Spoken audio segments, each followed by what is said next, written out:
En otros videos hemos platicado sobre los cuatro elementos y cómo en particular para la tierra, el aire y el agua, las teorías y la forma de pensar que llegó con la revolución científica, con Galileo, Torricelli, entre otros, eh, descartó la posibilidad de que el universo fuera como Aristóteles lo describía. Aristóteles decía que todo estaba compuesto de estos cuatro elementos: tierra, aire, agua y fuego. Y el fuego probablemente es de los más difíciles de entender. Y así sucedió históricamente, pues es, dura muy poco tiempo el fenómeno, no lo podemos agarrar, tiene propiedades muy extrañas. Entonces déjenme mostrar un poquito de nuevo algo que tal vez es muy común para nosotros. Ojalá se esté enfocando bien. Da la impresión de que es algo que se está desprendiendo del papel. Y lo que resta cambia en sus propiedades notablemente. Antes era blanco y tenía un volumen mayor. Y conforme se va quemando, pareciera que algo se desprende, incluso se ve el humo aquí. Y cambia de color, se hace negro, se hace polvito. Y si lo dejáramos quemar bien, bien, quedaría muy poco de estas cenizas. Entonces eso invitaba a pensar que el fuego era parte de la materia. Estaba mezclado, estaba dentro como atrapado. La madera, por ejemplo, o el papel, es una combinación de estos cuatro elementos. Y justo el momento de quemarlo nos permite, decía Aristóteles, ver en el humo parte del aire que se separa, el fuego mismo saliendo y recombinándose con el aire rápidamente, eh, y en este caso la tierra con la ceniza que resta al final. Eh, Así para todos los materiales, todos los objetos que nos rodean. Sin embargo, a lo largo de siglos en la época medieval en Europa, después de haber adoptado estas ideas aristotélicas, surgió un movimiento científico para la época eh, que se llama alquimia, y los sujetos que la practicaban, los alquimistas, justamente trataban de jugar con estas combinaciones para poder crear, transmutar la materia y pasar de un material a otro. Era una disciplina muy práctica, experimental completamente, pero que carecía de metodología, sobre todo metodología de pensamiento, de modelos claros, de una teoría clara que les permitiera jugar más con todas estas mezclas y experimentos y los elementos que les permitieran cambiar, transmutar la materia. Eh, los alquimistas se dedicaban a tratar de identificar cuáles eran estas eh, componentes básicos de la materia, más allá de estos cuatro elementos. Y fueron descubriendo varias cosas y experimentaron con fuego, y en particular trabajaron con metales, trabajaron mucho con metales. Fue una época en la que la metalurgia evolucionó un montón y era todo a nivel experimental, sin entender muy bien qué es lo que estaba sucediendo. Y una de las cosas que practicaban era calentar mucho los metales. Y lo primero que vieron es que al calentar mucho un metal, sale fuego, se enciende. Tal vez nos parece difícil imaginar, hoy en día no lo vemos en el mundo que nos rodea cotidiano, en una acerera, por ejemplo, donde funden metales y etcétera. Muchas veces, tal vez hay videos, tal vez hayan visto alguno, donde en estos como cucharones enormes metálicos van trasladando de un lugar a otro hierro líquido y por ahí salen llamas. Esas llamas justamente son eso. No es que se esté quemando algo necesariamente que está ahí, sino que es eso mismo. Eh, y hay un ejemplo mucho más claro y que si no han visto les voy a mostrar, que es con un metal que se llama magnesio.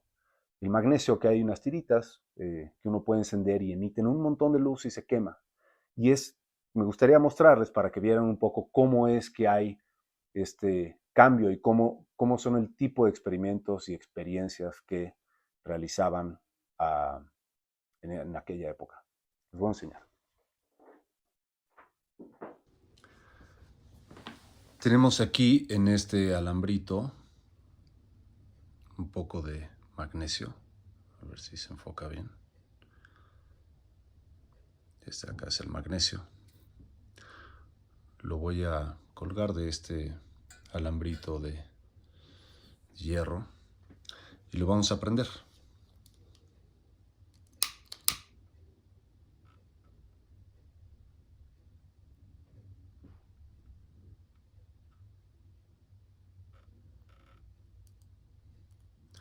Se ve cómo empieza.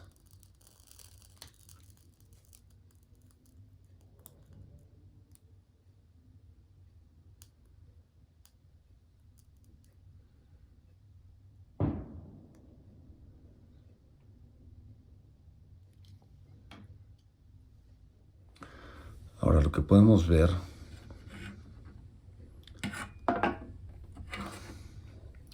es la apariencia de lo que quedó. Es como un polvo blanco. Y esto es a la que se referían como cal o sales.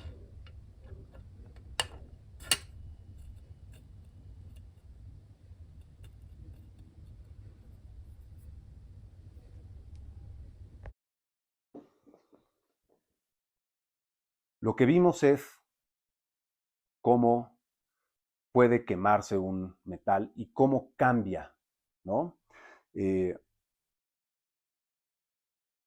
Pocos años antes de la época de Galileo, de la revolución científica, Paracelso y Becker, algunos pensadores de la época, reconfiguraron un poco esta idea alquimista y empezaron a formular una teoría un poquito más robusta.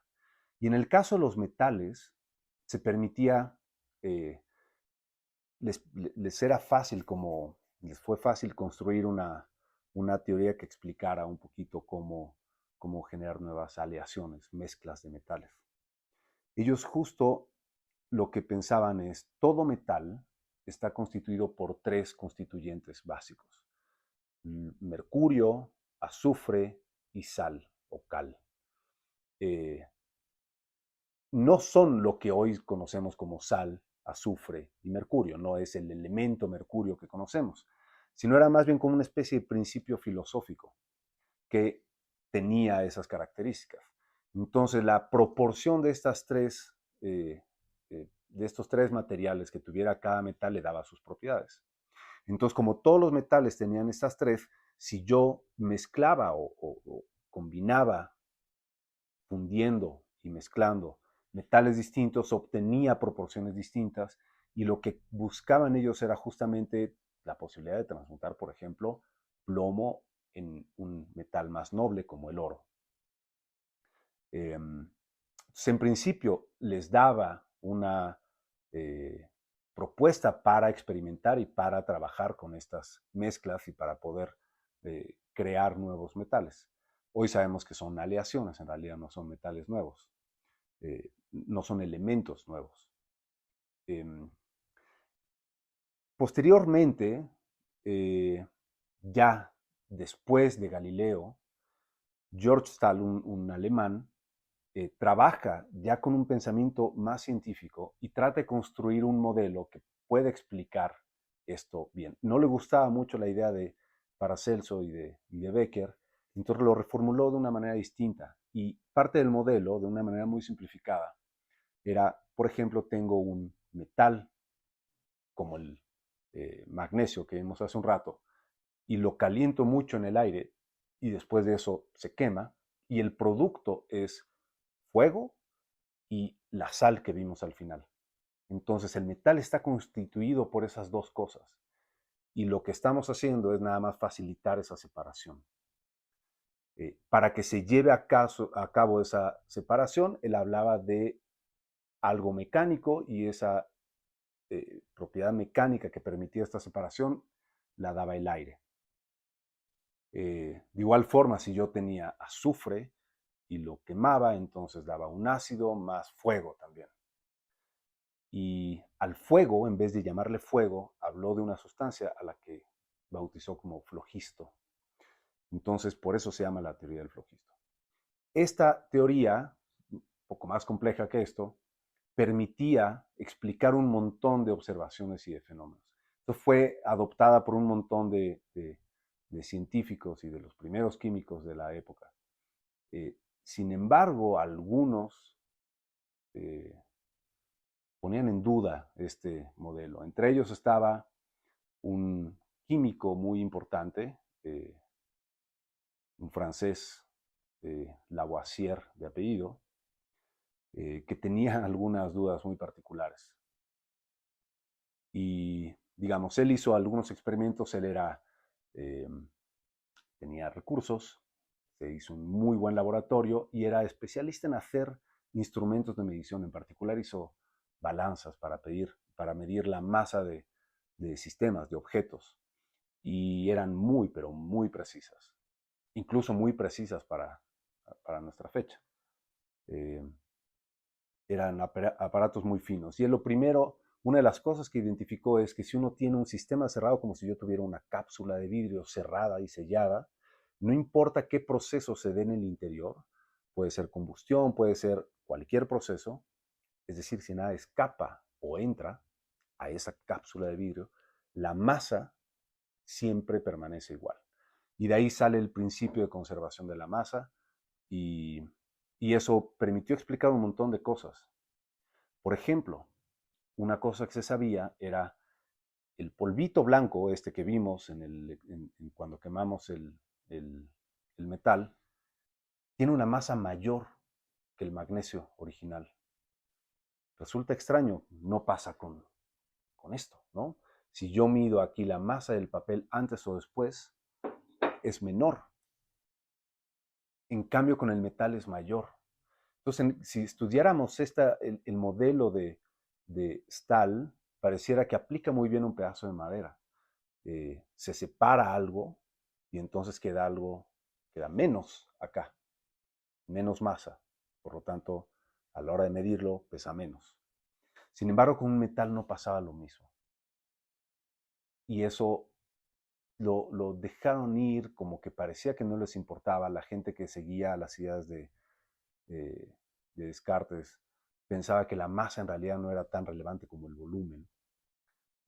Pero acá empezaba a tomar más relevancia la masa. Entonces, esa era una duda muy importante.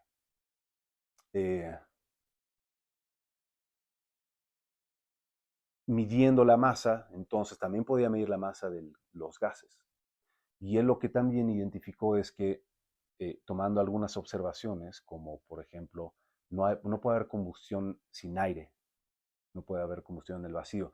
Y eso lo discutimos un poquito, eran algunas de las cosas que descubrió Boyle cuando se estudió el aire y él hizo unas cámaras de vacío, extraía el aire y hizo experimentos de qué sucedía allá adentro. Lo platicamos en el video sobre los 4 elementos y el aire y el agua. Aquí les pongo una liga por si no lo vieron. Y, y él midiendo, lo que decía es que parte del aire era absorbido por el metal, era capturado de alguna manera. Y no solo una proporción del aire, sino el aire estaba compuesto en realidad de varios gases distintos. Y además, con la combustión por ejemplo, un pedazo de madera, un pedazo de papel, se emitían otros gases. Había gases que permitían que se quemara y gases que no. De alguna manera estaba yendo a la idea de la combustión. Bueno, estaba yendo directamente ahí. Descubrir el oxígeno como un elemento y como parte del aire, el nitrógeno, por otro lado, el dióxido de carbono, y acabó por explicar todos estos fenómenos sin la necesidad del flogisto y sin la necesidad, por lo tanto, de el fuego como un elemento. Entonces, de hecho, terminó publicando un artículo en el que justamente refutaba todos los argumentos de Stahl y terminaron por sepultar la teoría de Stahl del flogisto. Históricamente es muy relevante porque es justo cómo trabaja la ciencia y cómo en muy pocos años hubo una discusión muy grande donde se proponen modelos, se ponen a prueba y a partir de un experimento, a partir de nuevas definiciones y nuevas formas de medir, se descarta. De nuevo, es que esta idea de que la teoría, no importa qué tan completa parezca, si no se ajusta a la realidad, no la describe, no describe las leyes del universo, el comportamiento del universo. El juez último de si estamos en lo correcto o no a la hora de describir algo es el universo, no nosotros mismos. Cosa que no pasaba con esta idea de los 4 elementos de Aristóteles, que perduró durante siglos en Europa. Ahora, ¿qué es entonces el fuego? Sabemos que es el producto de esta combustión que describía Lavoisier, eh, todavía sin la idea de la existencia de un átomo, ¿no? Y hoy sabemos ya un poquito más, así que podemos explicar qué es lo que sucede. Primero, el fuego se comporta de una manera muy extraña porque pareciera como si fuera un gas, pero como gelatinoso. Es decir, como que pareciera que es algo que está amalgamado, que se mantiene junto. Y eso es difícil de explicar porque un gas en general ocupa el espacio del que disponga. En cambio, el fuego no lo podemos capturar, no lo podemos meter en un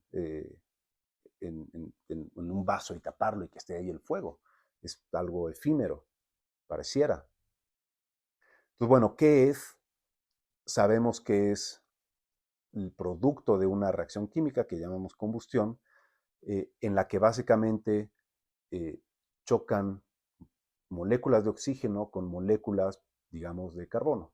Entonces, en principio no se da todo el tiempo y por eso necesitamos un encendedor o una chispa o algo, porque las moléculas se repelen, como que rebotan, como si hubiera una especie de imán que lo repele. Entonces, si están viajando por ahí, eventualmente choca, pero repele, a menos que venga con una velocidad muy grande, porque esa repulsión es como si fuera un volcán. Mientras más cerca, la fuerza de repulsión es mayor porque estoy más cerca de la cima.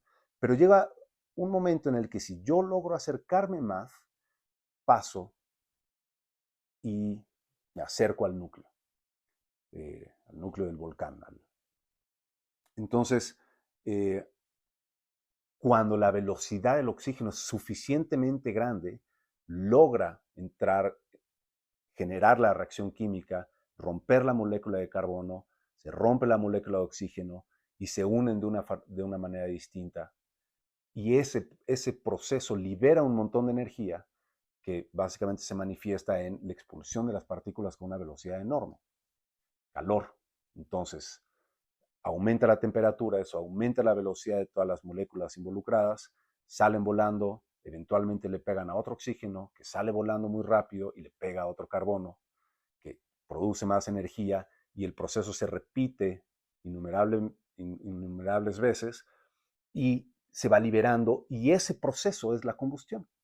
Ahora, el fuego en sí es moléculas saliendo en estos gases a unas velocidades tan grandes y con tanta energía que los electrones que están en principio atrapados por la molécula, algunos se pueden liberar.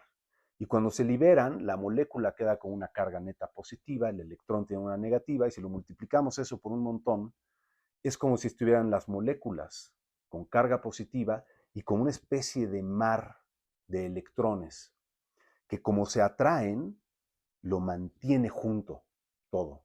Pareciera que es como una masa gelatinosa y eso se debe a ese movimiento de los electrones. Ahora, el movimiento de los electrones, ya sea dentro de la molécula o moviéndose ahí, genera campos electromagnéticos y algunos de ellos son visibles y es lo que vemos como, como el color, el brillo. A mayor temperatura el brillo es más intenso y más azul, al grado de que hay fuegos tan intensos que liberan energía, ondas electromagnéticas en la frecuencia ultravioleta. Por ejemplo, cuando hay soldaduras, el magnesio, no se vieron que era muy, muy brillante, libera un poco de ultravioletas, mientras que quemar un papel es más naranja, más rojizo, entonces es menos energía, la temperatura es menor. Entonces, el fuego es ese producto, es la luz generada por moléculas, átomos, electrones en movimiento, con mucha energía que eh, explicarlo requeriría un poquito más y que seguro lo haremos en algún momento también.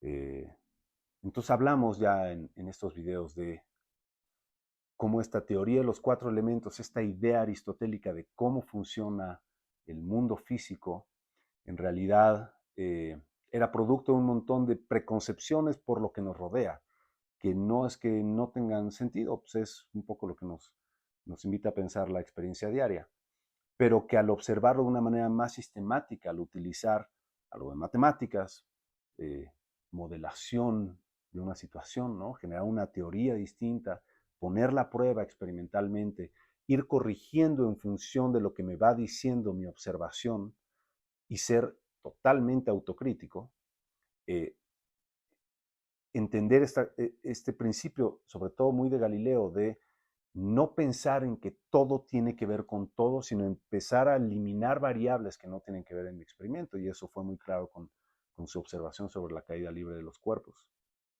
Y este poder de pensamiento, estas nuevas herramientas, cuando las adoptamos, podemos avanzar en el conocimiento de los fenómenos que nos rodean con una seguridad muchísimo mayor y sabiendo que nos podemos estar equivocando, pero con la seguridad de que mientras usemos esas herramientas, nos daremos cuenta eventualmente si estamos en lo correcto o no.